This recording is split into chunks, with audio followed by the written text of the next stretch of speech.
Good evening. Welcome to Inside City Hall for Thursday, October 2nd, 2025. I'm Errol Lewis.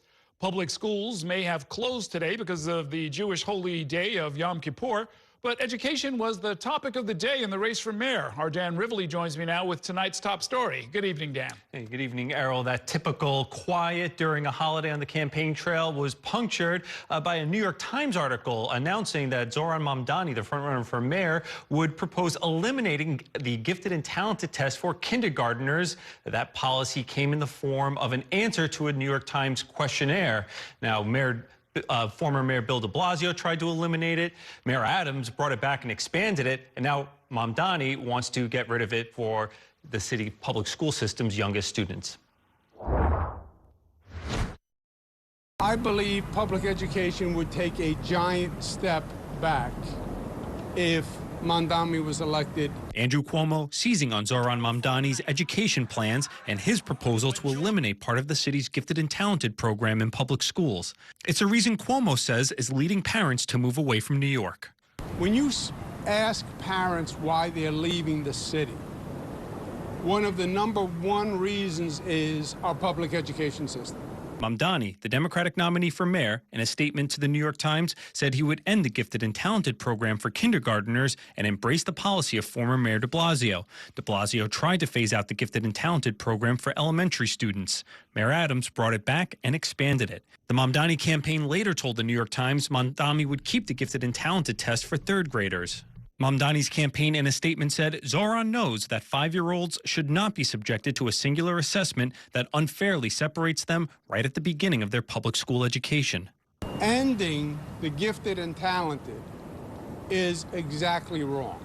And I would do the exact opposite. I would expand gifted and talented and expand what they call the specialized high schools. Curtis Sliwa, the Republican candidate, wants to expand it. He also criticized Mamdani, who went to the Bronx High School of Science, as a son of privilege, wanting to deprive students advantages he got in education. So he benefited from all that, but he wants to deprive young children who need advanced courses or they stifle in a classroom. And in that New York Times questionnaire, Mamdani said he would maintain the entrance exam for the city's specialized high schools. Errol. So there were a couple of different conversations going on there all at the same time, right? I mean, one thing that gets talked about a lot is that the gifted and talented program is intended to keep parents in the system who might otherwise look elsewhere to parochial school, private school, or even leaving the city for a suburban district. Yeah, absolutely. And that was, for Cuomo, one of the things he said would drive people out of the city is that if you eliminate this test for at least kindergarteners, that messes up the planning. They might want to go private, and if they can't afford private, maybe go to another school system where the public schools are better. Of course, we've covered the other side of this, that this entrenches the segregation we see in the city's public school system. You see Mamdani saying it's not fair to track kids that early at that young age, but for other parents, this is the way to get a good public school education and not have to pay out of pocket so much for the private schools or parochial schools. And a lot of the equation has changed as well because of the new class size mandates, right? So that what's constituted or what's believed to be a, quote, regular education looks a lot different than it did even just 5 or 10 years ago. All right, and that's such a difficult thing for the city school system to accomplish, making sure that they are comporting with that class size law. You saw Mayor Adams trying to add seats where needed and have this third grader entrance exam. Mamdani now says he wants to keep that third grader entrance exam after it was a bit of a question for the New York Times. The campaign came back, said we'll keep the gifted and talented test for those third graders, but at least for kindergarteners through the second grade, that's going to change a lot for not just the city school systems, but the parents who want to send their kids there. Okay, stay right there, Dan. I want to bring in our Bobby Kuza for some more analysis. And, you know, Bobby, it's 15 years in the past, but when I was trying to figure out what to do with my little guy, we took the test. You know, he got a pretty good, number, a pretty good slot and so forth. In the end, we didn't use it, but it really was part of the conversation. Did you do any of that with your kid? I did, actually, and I found it extraordinarily early to have a child tested at age 4. I mean, we were joking about this before. I remember my 4-year-old daughter, she didn't even know what a test was, right? And then you're taking her into this auditorium and they get taken away with a teacher who administers the test. She'd never been left alone with a stranger before. So it's hard for kids at that age to really be measured in a way that's accurate. But what de Blasio did, he said he was going to phase out the system, but he made the announcement in October of 2021, right before he left office. So then Mayor Adams came in and said, well, no, that's not what we're going to do. We're going to change the program and actually expand it a little bit. And so now, like Dan said, what Mamdani has said and sort of clarified is that he's going to get rid of it at the kindergarten entry point, but leave the entry point at 3rd grade. But by the way, he hasn't really talked much about education plans in general, and he's been under some pressure to talk more about it. As far as the specialized high schools, he used to be very critical of the SHSAT, the entrance exam to get into these specialized high schools. Now he's backed off of that. Cuomo, by the way, says he wants to double the number of specialized high schools. And then we also know that Mamdani has said he wants to soften mayoral control. He wants to weaken mayoral control, which a lot of people were surprised about. It's not often a mayor wants less power as opposed to more. So that's going to be an interesting conversation because we don't know exactly what that means. And he's going to have to negotiate it in Albany next spring. And, you know, it's remarkable. It's by far the biggest chunk of the budget, and they've probably talked about it less than any other issue on the campaign trail. I understand that we've heard from the former governor today about whether or not he's going to be speaking with or maybe getting the support of Mayor Adams. Yeah, and I know you talked to him about this earlier this week, but he said today, he was asked if he had been speaking with Mayor Adams about this. He said, I have not had a formal conversation with the mayor, but he expects to in the coming days, and that he would welcome his endorsement. So we'll see if there's some kind of announcement. I don't know how helpful it is necessarily for the mayor to endorse Cuomo, or if we're going to see them out on the campaign trail linking arms, or what form this might take. But it seems like that might be where we're headed. Yeah, I think we can see where this is going. If the mayor's chief of staff and the mayor's lawyer and, have all sort of lined up, the first deputy mayor all saying that they want to support Cuomo, I guess it's almost a formality at this point. Yeah, and forget about the low poll numbers Mayor Adams has. There's something a little bit beyond that, and that's fundraising. Former Governor Cuomo was asked about how his fundraising has been going since the mayor dropped his reelection. Says it's been going really good. So at least Cuomo has that kind of support for him. All right. Thank you, Dan. Thanks, Bobby. As a reminder, you should check out the special live event that we recorded this week. It's called New York Decides, live from Chelsea, and it features a crossover episode of our political podcast, Off Topic on Politics and You Decide. I was joined by my New York One colleagues, Courtney Gross and Bobby Kuza and Bob Hart, along with Emmy Award-winning actress and activist Cynthia Nixon and J.C. Polanco, a frequent guest on this program and a professor of law and the former president of the New York City Board of Elections. Here is a preview of that conversation. But I will tell you, as I said, I learned a lot of things, and one of the things that I learned and continue to learn, because it continues to be demonstrated to me, is how hungry people are for a true progressive candidate. And even somebody who comes in a package of an actress who's never run for or held political office, that I still run into people, as I was telling you guys in the dressing room, I still run into people who come up to me and say, I voted for you, please run again, I so believed in your candidacy.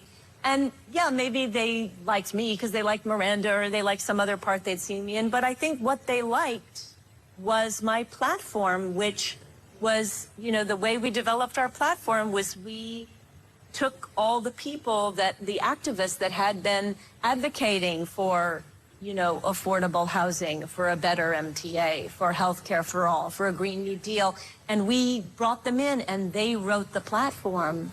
And this is to some extent, why AOC got elected. This is why de Blasio got elected, and this is why I believe in November, Mamdani, who has surprised so many people, come out of nowhere, but this is why he will, I think, be the next mayor of New York. And you can catch the full episode on the New York One YouTube channel, the Spectrum News app, or wherever you get your podcasts. We're going to take a short break, and when we come back, we'll turn our focus to Rikers Island. The next mayor of New York is expected to oversee the legally required closure of that troubled jail complex. We'll tell you what the candidates are saying about it. Later on tonight, I'll talk about the 3 housing measures that will appear on your Election Day ballot. I'll be joined by Amit Singh Baga, the director of a new campaign encouraging New Yorkers to vote in favor of those measures. Stay with us.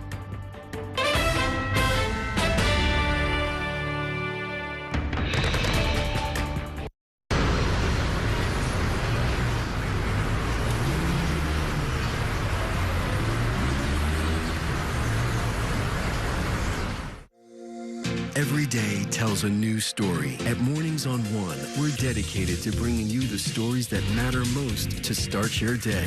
With in-depth coverage of the day's developing news. I'm Pat Kernan. Here are the stories we're following this morning. And weather updates every 10 minutes. Some morning sunshine possible, clouds take over. It's our responsibility to get you the information you need before you head out the door. Mornings on One.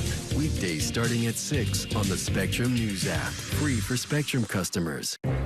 Spectrum TV, isn't that only live TV? No, it's only all my favorite streaming apps with live TV. Okay. It's only all included at no extra cost. And that's the magic of math. Will this be on the test? Sure. Why not? It's only one simple payment for all our TV. We gotta simplify and win. Winning is equally important. If not, more so.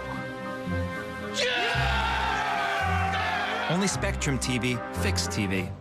I'm Sandra, this is Jorge, and we were adopted in 2019. I remember when they first came to us, Michael was already a teenager. The whole cliche of they're so lucky to have you guys, and it's the other way around. They have changed our family for the better. They chose to love us. They didn't have to. They chose us. Family. Learn about adopting a teen from foster care. You can't imagine the reward. Visit adoptuskids.org. And that's a look at some of what's in the papers this morning. We've done with the sports section. Today's story is about the latest chapter for a beloved local business. It's a beautiful day with temperatures in the 60s, but showers are expected in the next hour. In a city that's always on the go, it's important to stop to hear the stories that connect us. The news that matters to New Yorkers. That's what brings us together. That's Mornings on One. Weekdays starting at 6. Exclusively on Spectrum.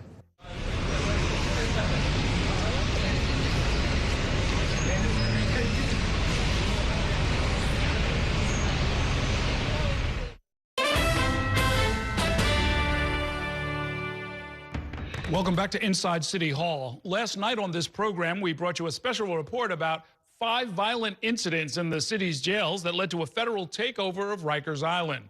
Tonight, we're going to look at what the next mayor might do about it. The city's jails on Rikers Island are supposed to be closed by August of 2027, but the new replacement facilities have been badly delayed. It is a huge challenge for the next occupant of City Hall.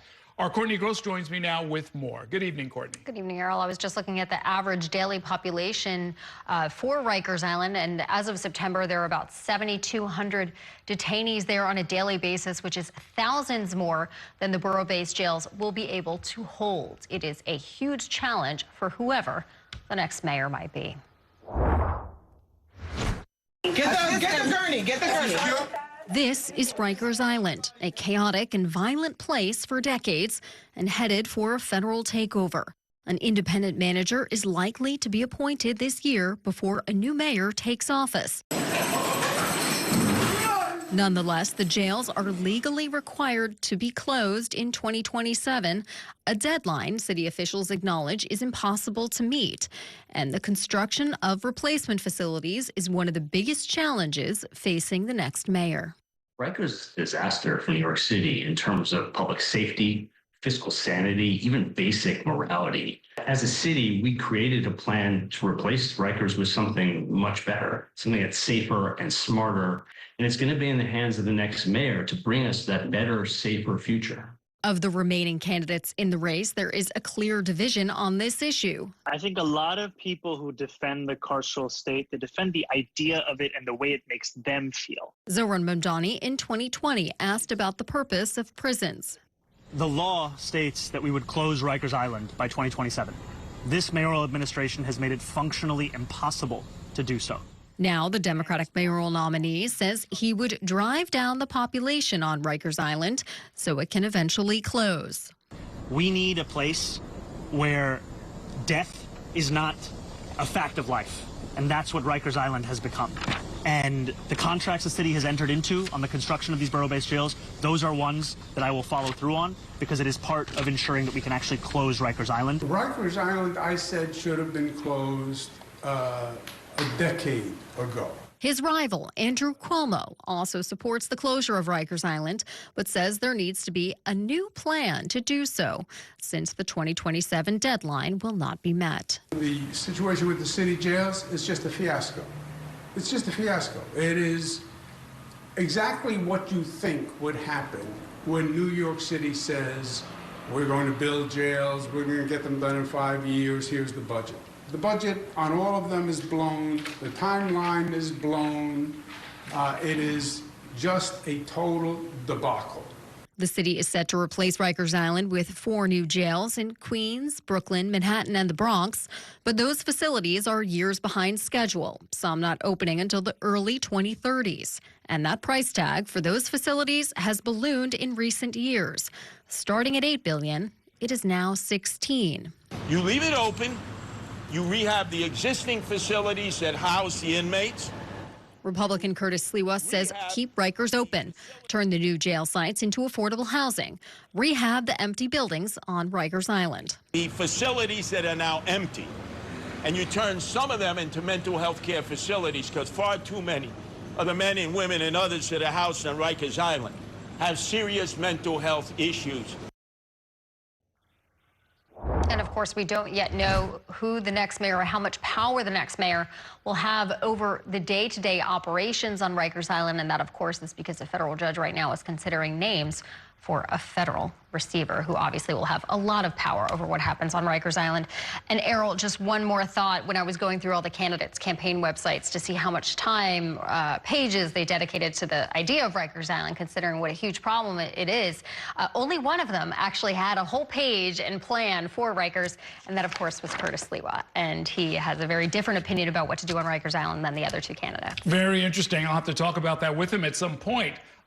You know, when Sliwa says, let's rehab the existing buildings, it wasn't just because they're old buildings that the law passed to close down Rikers Island. No, I mean, there is a symbolic nature of Rikers Island. We know that just being so isolated from the rest of the city, it creates problems unto themselves, but the buildings are falling apart.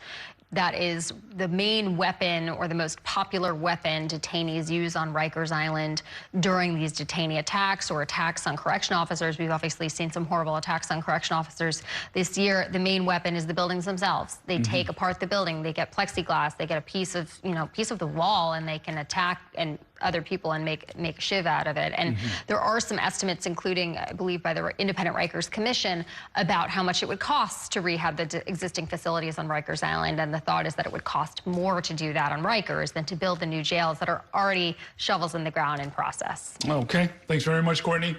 We are going to take a short break now. Coming up, it's day 2 of the federal government shutdown with no clear deal in sight. We're going to bring you the latest from Washington, D.C. in 2 minutes. Stay with us.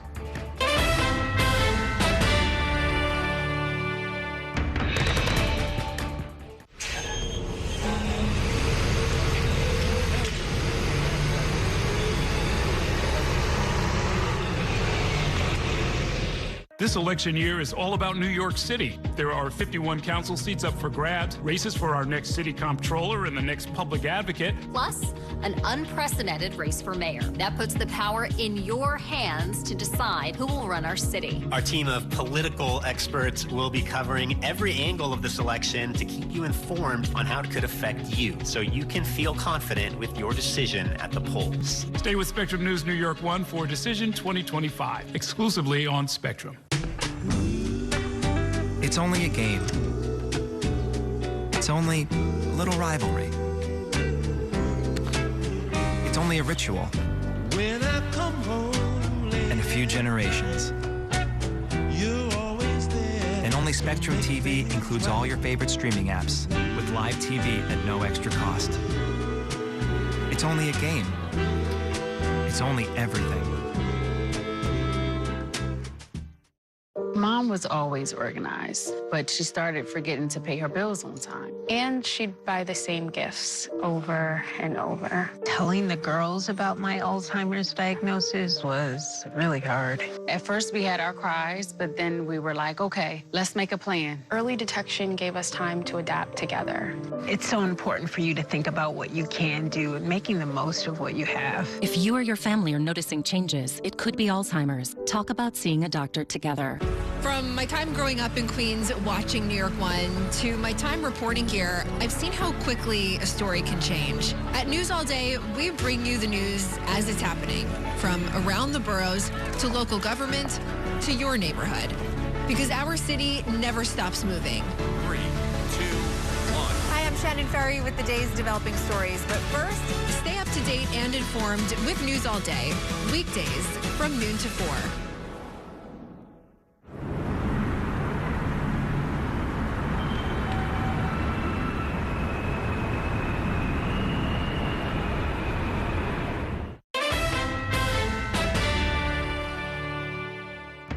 Welcome back to Inside City Hall. Day 2 of the federal government shutdown brought lawmakers no closer to striking a deal, as Democrats and Republicans continue to blame each other for failing to fund the government. And at this point, it's looking less likely that any action will happen this week. House Republicans are out of town and not set to return until Monday. Spectrum News national political reporter Evan Kosloff joins us now from inside the Capitol with the very latest. Good evening, Evan. Well, Errol, it's actually been a pretty uneventful day here on Capitol Hill. If you look behind me, you're going to see a lot of media, but not any lawmakers. That's because the House and the Senate are out of session for the Yom Kippur holiday, but already nationwide, we're starting to see the impacts of this shutdown. What a shame. The shutdown disappointment being felt by tourists in Charlestown, Massachusetts, who were turned away from the USS Constitution. Thank you, Democrats and Republicans. As visitors to the beautiful Yellowstone National Park in Montana had fewer services and amenities available due to the shutdown. This could greatly impact revenue streams here. Some businesses also worried about their bottom line, like this California restaurant near Travis Air Force Base, where members of the military are no longer getting paid. I hope that we can continue to keep the doors open. The impacts even on display on Capitol Hill, where the visitor center is now closed. Democrat kiddies want you to have health care. Republican kiddies do not. All as the framing war is underway, as Democrats and Republicans put the blame for the shutdown on each other. Republicans have been pushing for a stopgap measure already passed in the House, which would keep the government open through November, mostly at current levels, urging Democrats to get on board. All the pressure should be on the 44 Democrats who were dug in to try to pander to the far left corner of their base. Motion is not agreed to. In the Senate, nearly all Democrats voted against this GOP-backed plan on Wednesday, demanding concessions on health care. That includes an extension of Affordable Care Act subsidies, which are set to expire later this year, as well as a rollback of cuts to Medicaid that were a part of the president's policy bill signed into law in July. Republicans refuse to do anything to extend the Affordable Care Act tax credits, and as a result of that, tens of millions of Americans are going to have their premiums skyrocket out of control. Democrats are in this fight until we win this fight. All right, now the Senate is expected to be back here on Capitol Hill on Friday, where they're going to have more votes on funding measures to try and fund the government. The big question is whether they're going to get more Democrats to support the Republican version. As for the House, they're not expected to be here till next week. Errol? So now, Evan, President Trump has called this shutdown a, quote, unprecedented opportunity to cut programs that he doesn't like and slash the federal workforce. What are we seeing on that front? Right, so it's worth looking at how shutdowns typically work, where you have federal workers that are either essential, and that means that they have to keep working, but they don't get paid till the shutdown's over. And then there are the non-essential workers that could face furloughs, meaning they can't work, they have to go home, but then when the shutdown is over, they come back to work. But the president has floated instead having some mass layoffs, and that's going to be a big question here. That's why a lot of people were paying attention when he met with Russ Vought, his budget chief, at the White House. Now, he wrote on social media, this is the president, that the purpose of all this meeting was to determine which agencies could face cuts, and then also whether it's temporary or permanent. So that, of course, is something that's going to get a lot of attention. I know that in New York, this is something you guys have been watching. Vought took to social media announcing some $18 billion in cuts to infrastructure projects in New York City. And Evan, how long might the shutdown last? Is there optimism that there could be a deal anytime soon? Well, really, I think that across the board, there's actually pessimism from people on both sides of the aisle about whether they could reach a deal anytime soon, because the question is how you're going to find your way out of this. Of course, the Democrats could fold here, where they give Republicans the votes to get to 60 that you need to clear the Senate. But it looks like Democrats are looking for a bit of a fight, at least leadership. The other side of it, you know, Republicans could fold themselves. They could give the Democrats all the concessions they're looking for. But perhaps, Errol, the more realistic is a third lane where we could see some moderates from both parties sort of come together and find some agreement, maybe give Democrats some of what they're asking, but not all of these concessions that they're looking for. In fact, it is notable that we saw on the Senate floor a group of lawmakers from both parties sort of talking about perhaps, Errol, a way to get out of this shutdown. All right. Thanks very much, Evan. We are going to take a short break now. Coming up, we'll take a closer look at the housing measures that will appear on your ballot in just a few weeks. I'll be joined by the chair of a new PAC that is supporting the measures. Stay with us.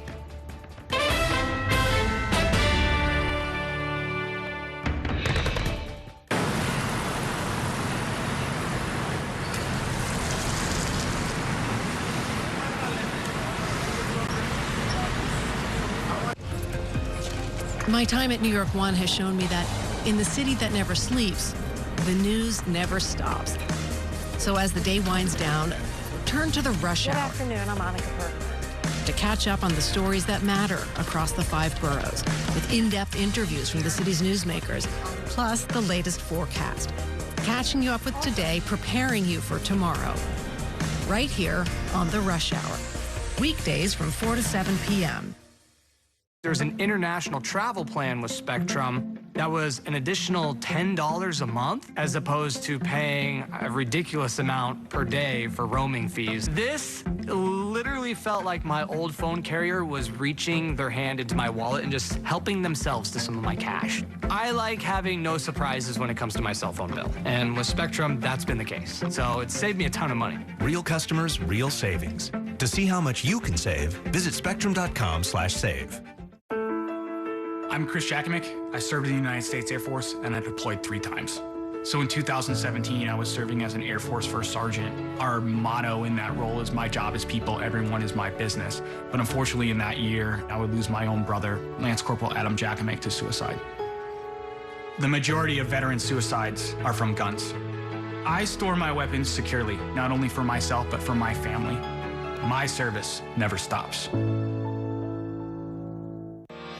At Spectrum Noticias, we recognize that our New York City community is vibrant and diverse. Spectrum Noticias delivers balanced coverage of the stories that matter in our communities and across the country. Our journalists are based in the neighborhoods we cover, ensuring you get in-depth reporting on what's happening in the places we call home. So join us at Spectrum Noticias. We're always on, always there for you. Now available on your TV. Check your local listings. Also available on the Spectrum News app.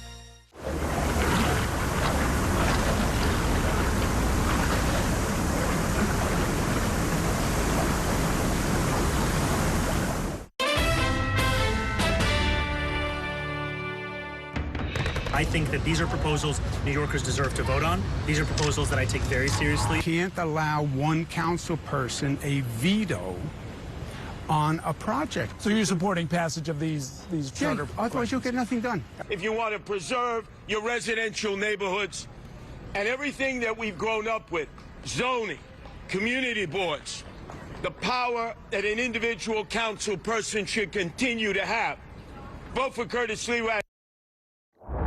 Welcome back to Inside City Hall. We just heard from the 3 mayoral candidates throughout the course of the week about their perspectives on some of the ballot proposals that New Yorkers will decide in the upcoming election. That includes several measures that would change how our city approves new housing projects, and one measure that deals with modernizing the city's maps. A new campaign called Yes on Affordable Housing is seeking to educate city voters about these 4 proposals and get them passed in November. Joining me now to talk more about all of it is Amit Singh Baga. He is the manager of the campaign and a Democratic strategist. Welcome back to the program. Always good to see you. Great to be here. So let's dispense with the easy one, right? Question 5, I think, is the one that modernizing the map. That should have been done a long time ago, just digitizing a lot of these paper maps. That's exactly right. There are 8,000 paper maps that currently govern what the entire city looks like. Proposal 5 would just enable us to take those 8,000 and make them one, which makes everyone's lives a whole lot easier. Okay, I don't know if anybody's going to vote against it, but that's that. Now, the other 3 are where it gets a little bit sticky. And generally what they do is, from my point of view, remove power currently in the hands of the council and place it elsewhere, taking away what had been effectively veto power that individual council members had over particular zoning, siting, and land use decisions. Is that a fair summary? I think that might be overstating it a slight bit. Proposals 2 and 3, really what they do is that they fast track smaller development and more affordable development all across the city. We are facing a unprecedented historic housing crisis, right? Whether you're a renter in Crown Heights or whether you're a homeowner in Cambria Heights, everybody knows that people can't afford the roofs over their heads. 50% of New Yorkers are drowning in their housing costs. That includes renters and homeowners. And we have just a 1.4% vacancy rate, which means just 1 out of every 100 housing units are actually available for rent. The housing crisis is clearly what propelled an unprecedented number of New Yorkers to the polls back in June. And so we know that addressing this crisis, it means putting a house out that's currently on fire, dousing it out. To proposal number 2, it would do a couple of simple things. If a 100% affordable housing project is proposed, it would fast track the approvals while maintaining community board input from 8 months to 90 days. It would also, for projects that are proposed in the 12 community districts that have produced the least amount of housing in the last 5 years, that are at least 25% affordable or more, also fast track those projects review, while also maintaining community board input. So again, from 8 months to 90 days. And that's really important because when you look at how long it takes to build housing in New York City, you really start to understand why we have a crisis. In New York, from idea to shovel in the ground is an average of 900 days. That's just about 200 in Boston, and it's about 400 in Los Angeles. So we know we need the tools to solve this crisis, and that's really what proposals 2 and 3 are all about. Okay, so now tell me about proposal 4, because this is where the big shift comes, and this is where the council members have been squawking, right? Well, look, proposal 4 actually takes no power away from the city council at all. If you are a city council member that wants to negotiate in good faith the very best deal that you can get for your constituents, whether that's investments in parks or schools or all sorts of other community benefits, you will continue to have that power. And in a way, in creating an appeals board, which by the way consists of duly elected elected officials, what you're doing is actually saying only in instances where small-mindedness is weaponizing the current process to block affordable housing, only in those instances could this appeals board take a look at only the housing components of a project that is potentially killed by the council, and return it back to what the City Planning Commission has already approved in terms of housing, both in terms of units and affordability. And if the council approves the project, it never has to go to the appeals board. So in a way, the council can actually use the appeals board as a boogeyman to say, I'm the council member, negotiate the best deal you can with me, and let's get this done. So if we take a step back, the way the process currently works, as you said, it can end up taking more than 2 years to get even a pretty simple project done. We also have what's called member deference, meaning the local council member is essentially deferred to by the rest of the council, and that ends up raising the cost and in some cases killing different projects. The politics of changing it, though, I wanted to read something from you. This is Adrienne Adams, the Speaker of the City Council, and this is a public letter she issued. It says, in part, Mayor Adams' ballot questions 2, 3, and 4 attempt to mislead voters by hiding their real impact of eliminating the public's power over land use decisions that allow new development. This major change to remove the only democratically elected entity with voting power in the land use process undermines New Yorkers' ability to secure more affordable housing and investments for their neighborhoods. What's your answer to that? Well, first of all, I want to be very clear. Speaker Adams deserves tremendous credit for shepherding City of Yes through a very difficult process in the council. This is generational zoning change. It was long overdue. And the fact that Speaker Adams was able to get it done is truly remarkable. That's the type of leadership we have not seen in the city council generation after generation, which is partially what's gotten us to this housing crisis in the first place. And what these measures are really designed to do is really deal with that issue. You know, we may have a great speaker in Adrienne Adams who's shown great leadership. However, we've had multiple iterations of the council over decades that have completely failed to act on housing, in no small part because we have the system where the most small-minded voices can weaponize the system to block this housing that we so desperately need. The lack of housing, both market rate and affordable, is a citywide problem, and it demands a citywide solution. And so we are now going to equip city government with these long overdue and necessary tools to make sure that we're building housing everywhere. Just to give you an example, there are 3 community districts across the Bronx and Brooklyn that each produced more than 7,000 units of housing between 2010 and 2023. Meanwhile, there's a community district in Queens that's produced 100 times less than that over that same period of time. So we really need to be able to build more housing in every part of the city. And if the system that we currently have isn't working, we need to change it. And we have to have the focus and courage to do that. Let me ask you to put on your Democratic strategist hat, and I'll ask you a couple of questions before I let you go. One is, you and I could name several, maybe half a dozen local officials who lost their jobs, were voted out because they were not sufficiently opposed, that they did not slow down development projects. I'm thinking of, you know, Marjorie Velasquez, I'm thinking of Liz Crowley, I'm thinking of Marge Markey out in Queens.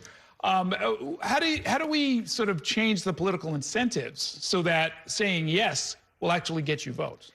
Well, look, part of what the challenge has been with the current system is that so many council members are afraid to actually say yes to housing projects because they fear the consequences at the ballot box. And if you think about that, what that means is that the political system has asphyxiated our ability to deliver on this central promise that New York has been all about since our inception, which is that we are a beacon for working people coming from all over the country and all over the world to create better lives for themselves and their families. We have been the center of opportunity for, at this point, hundreds of millions of people over the time of history.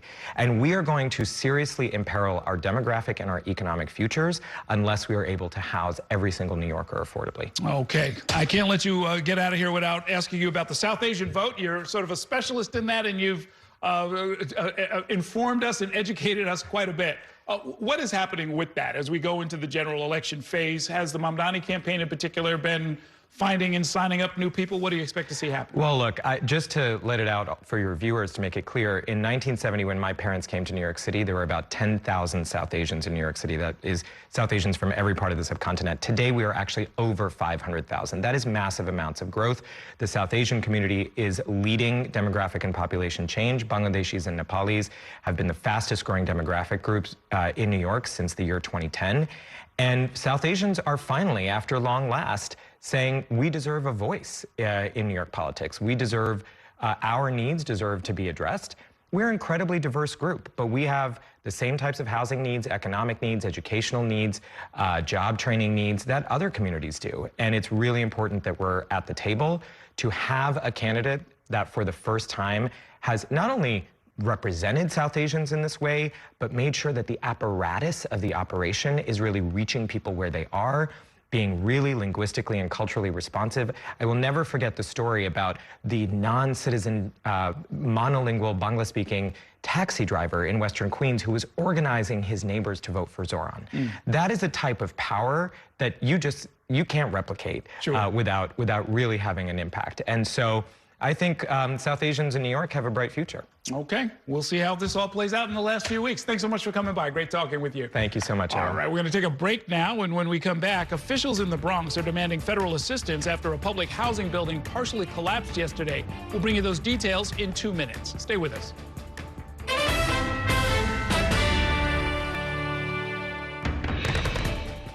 The next downtown local 6 train to Brooklyn Bridge City Hall will arrive in 2 minutes. After 30 years of forecasting for New York, I've learned it takes a dedicated team to cover all the weather our city has to offer. I'm so honored to be a meteorologist here at New York One because as a Brooklyn kid, this is the station that I grew up watching. Morning, noon, or night, our team is here to bring you accurate forecasts you can count on, from severe weather updates to our weather on the ones. Watch the New York One weather experts on your TV and on the go with the Spectrum News app. Your entertainment the way you want it. With Spectrum TV, all these streaming apps are included at no extra cost. So you can watch anything. Movies, series, sports, reality, news. Here's a look at today's top stories. Exclusive originals. We await your orders. And even more of your favorites with live TV. Stream across your devices and enjoy anywhere. See you later. Get it all with Spectrum TV. I'm an ex-drug dealer, and I'll be your sub today.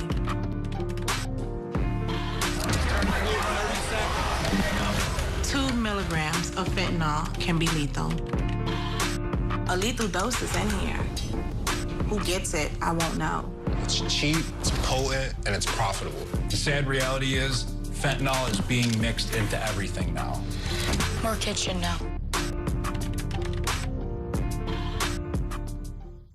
My father was a New York City firefighter. My mission, like his, is to serve New Yorkers in a city that doesn't stop when the sun goes down. Being with New York One since the beginning, I'm now honored to join you even earlier each weeknight. Starting at 8 with New York Tonight, we'll explore the latest news developments, followed by New York One at 10 to wrap up your day. So join me each weeknight starting at 8 right here on New York One.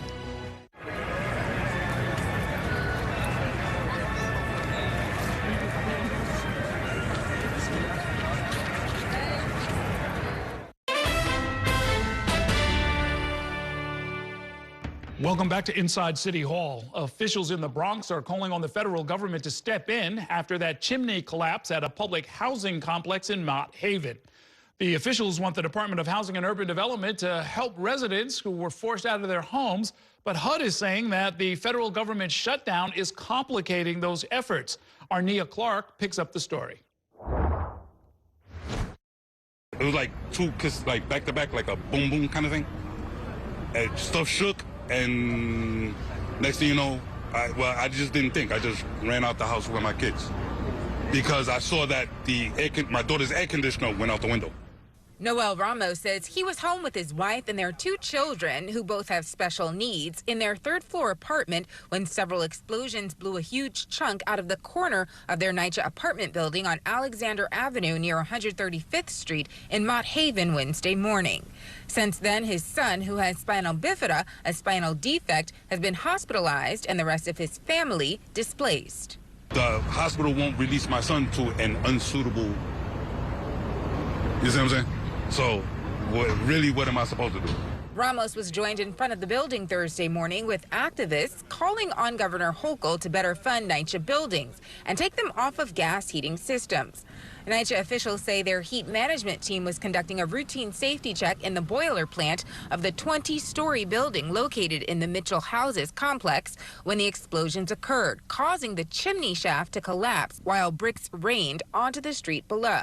More than 30 households and over 80 residents were displaced, according to NYCHA, though most have returned to their apartments, some without gas and hot water. Ramos and his family have not. It is nothing short of a miracle that there was not a single casualty or fatality. Life in New York, it's what you would expect in the projects. But Congressman Richie Torres says that should not be. He says public housing is underfunded by the federal government and wants the Housing and Urban Development Department, or HUD, to house displaced tenants and fix the Mitchell houses, noting how the collapse occurred on the first day of the government shutdown. We cannot separate the collapse of a public housing building from the collapse of federal funding for public housing. We asked HUD for a response and got an automatic email reply that read, quote, "The radical left has shut down the government. As a result, HUD's Office of Public Affairs is operating in a limited capacity, which impacts our ability to promptly engage with the mainstream media. Once the government is reopened, we look forward to being back in touch." This is not the first time that our borough has experienced a partial building collapse, and it is something that tears at the fabric of why we do this work. The last one was in 2023 on Billingsley Terrace in Morris Heights. In similar miraculous fashion, no one was killed in that collapse either. The cause of those explosions and the partial building collapse are still under investigation. Street closures are expected for several weeks to come. Reporting from the Bronx, Nia Clark, New York 1. It is time for a break. Coming up, a new documentary takes a look at the people behind the global migration crisis, including volunteers here in the city on the front lines and immigrants traveling from all around the world. I'll speak with the director of the film and one of those volunteers in 2 minutes. Stay with us.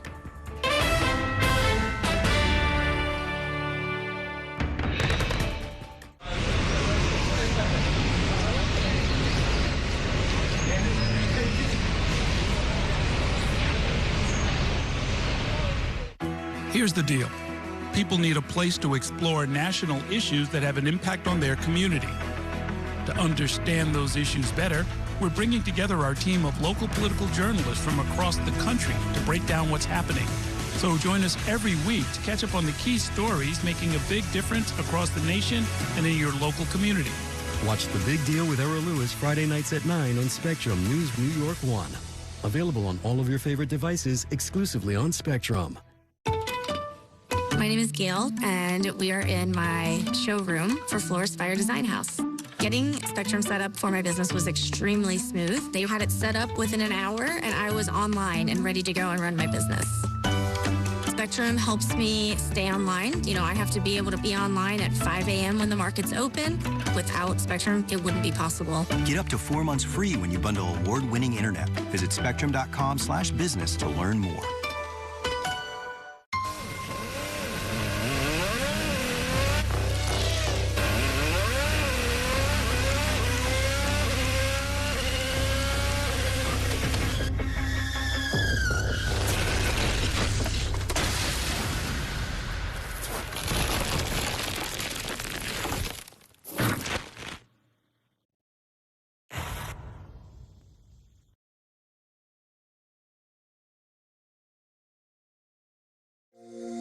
Every day tells a new story. At Mornings on One, we're dedicated to bringing you the stories that matter most to start your day. With in-depth coverage of the day's developing news. I'm Pat Kernan. Here are the stories we're following this morning. And weather updates every 10 minutes. Some morning sunshine possible, clouds take over. It's our responsibility to get you the information you need before you head out the door. Mornings on One. Weekdays starting at 6 on the Spectrum News app. Free for Spectrum customers.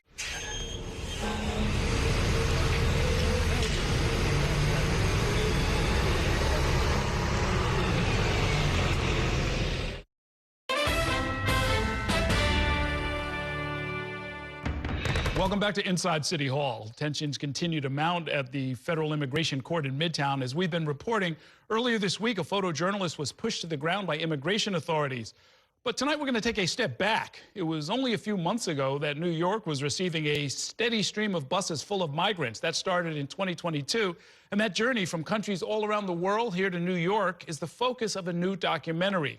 The film is called Roads of Fire, and it focuses on the many different people either involved or taking part in global migration, including an immigrant family, a human smuggler, and volunteers on the front line. The film opened in theaters yesterday. Here to talk more about it is the director of the film, Nathaniel Lezra, and joining him is community organizer Adama Ba. She's the founder of Africana, a community center in Harlem that helps connect asylum seekers with vital services. She was also at the forefront of the crisis at Port Authority, welcoming arriving migrants. Thank you both for being here. Good to see you. Thanks for having us. Nathaniel, let me start with you. What made you decide to document this chapter? We think of it as New York City history, but you really put it in a larger global context, that there's a $35 billion global underground smuggling industry, and we're only seeing one piece of it.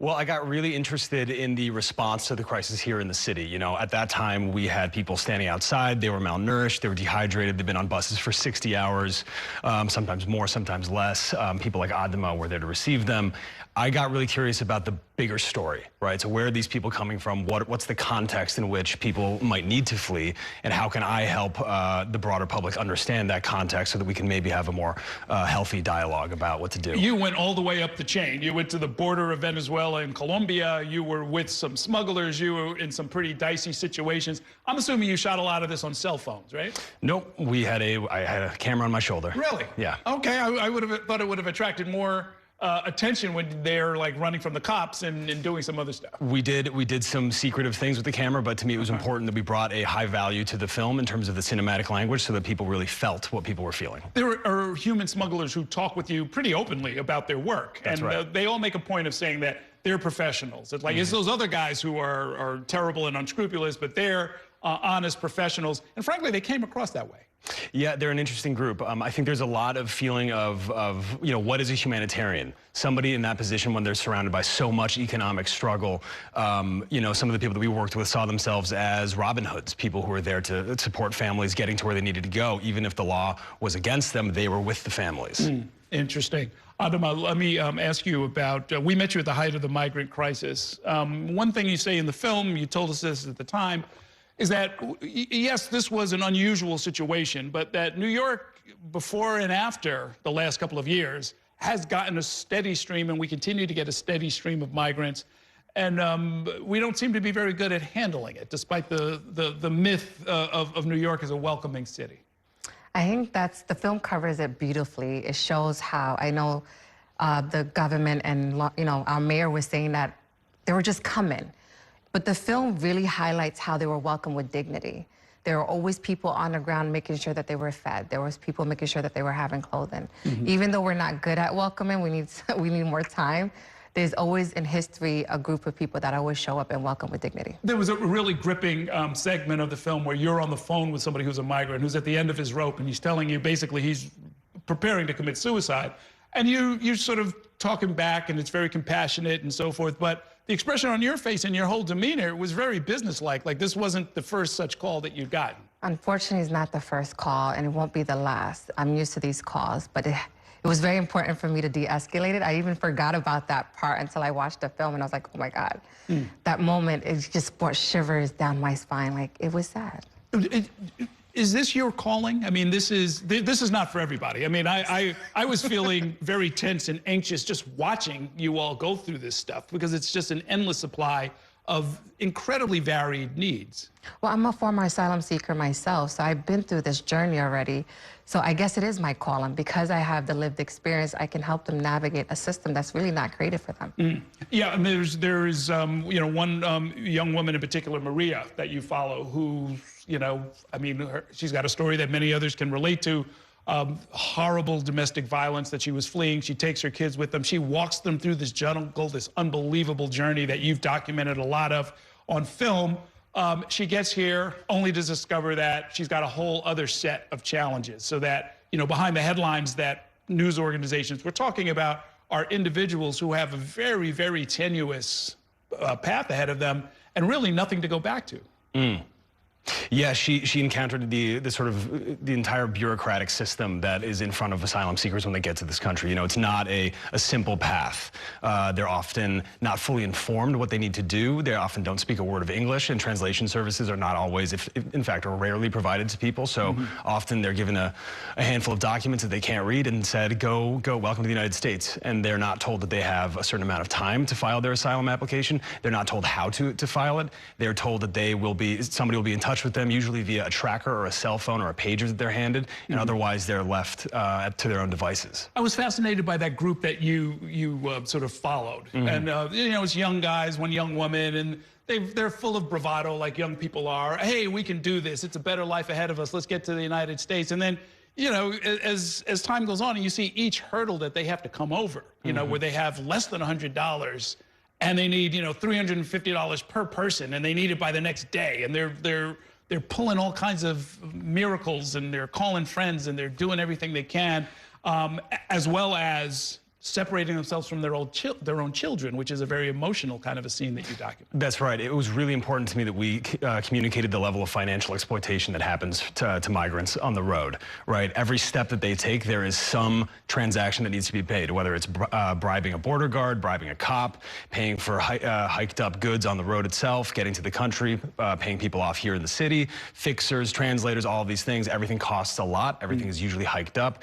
And people who were engineers, doctors, nurse practitioners, yesterday in Caracas, Venezuela, today are maybe unhoused because they've spent every dime trying to get here. Right. And you also talk about some of the groups that have tried to work with the city. And the EV Loves NYC, the groups from the East Village, and you all are in this network where you're all cooperating and conspiring with each other. But I was really struck by one scene where they're trying to bring food to some hungry people who are, staying in a shelter, and the city turns them back, but the city-approved vendor that's supposed to bring them the food never shows up. Yeah. So the city's expending energy to keep the community people out, keep the food out, and the people that they're paying on some no-bid contract don't even get the job done. No. And that's the biggest challenge that we had. There were people who are expert on immigration, people who know how to do this work. They just didn't want us part of the conversation. They didn't want us to support them. And that's what made this so chaotic. That is why we're in a situation we're in right now. What does the next mayor need to do? Because this could happen again at any point. I mean, and the film actually documents that this is a growing refugee crisis. The number just goes up every year. The next mayor needs to work with grassroots organizations who know about immigration or any crisis that comes to New York City. We've been through Sandy. You speak to experts who know about floods and things like that. We've been through the Bronx fire. You have to work with experts and people who are in that community. So it didn't make sense that he was asking us experts from other states who knew nothing about migrants or asylum. Asylum is very different from other immigration status and reliefs. In our last minute, what do you hope to see as this film educates the city about what just happened? What needs to happen in the future, do you think? I think that we need to seriously work on communication and creating a coherent relationship between the city and the people who are actually on the ground. Figuring out who is actually on the ground and creating that relationship. Because as Adama just said, no one really knew how to communicate, who to communicate with. They weren't communicating with the NGOs on the ground, and the NGOs were then bootstrapping it and helping people just dealing with it themselves. So I think that the next mayor, the next administration needs to create a one-to-one relationship with people on the ground, organizations, grassroots, volunteers, and take their word seriously, because they are the ones who are there. And these huge companies that have, multi-million-dollar contracts are often not on the ground. They're from out of state. They don't really know what's happening. So connecting with and communicating with the community itself is, I think, something I really want to see. Okay, a real eye-opener, well worth looking at for everybody in the city who deals with these issues. Thanks so much for coming by. Great to see you. That is going to do it for tonight's show. Thanks for watching and have a great evening. We'll see you next time inside City Hall.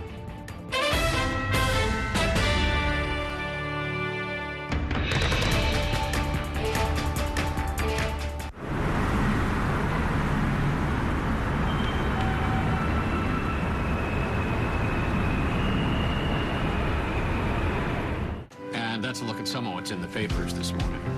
You're done with the sports section. Today's story is about the latest chapter for a beloved local business. It's a beautiful day with temperatures in the 60s, but showers are expected in the next hour. In a city that's always on the go, it's important to stop to hear the stories that connect us. The news that matters to New Yorkers. That's what brings us together. That's Mornings on One. Weekdays starting at 6. Exclusively on Spectrum. My name is Gail, and we are in my showroom for Florist Fire Design House. We are a full production wedding and event company that focuses on florals. Getting Spectrum set up for my business was extremely smooth. They were here the same day, had it set up within an hour, and I was online and ready to go and run my business. I have to be able to be online at 5 a.m. when the market's open. And if I'm contacting a merchant via email or placing an order online, without Spectrum, it wouldn't be possible. One more row. Spectrum is reliable, they're committed, they're fast, and they really take care of me as a business owner. Last year, when the really bad hurricane came through, our internet stayed the entire time. One of the businesses down the street, she was like, wait a minute, how are you still online? And I was like, Spectrum, baby. You gotta get Spectrum. Get award-winning internet for your business. Up to 4 months free when bundled. Visit spectrum.com/business to learn more. This election year is all about New York City. There are 51 council seats up for grabs, races for our next city comptroller and the next public advocate. Plus, an unprecedented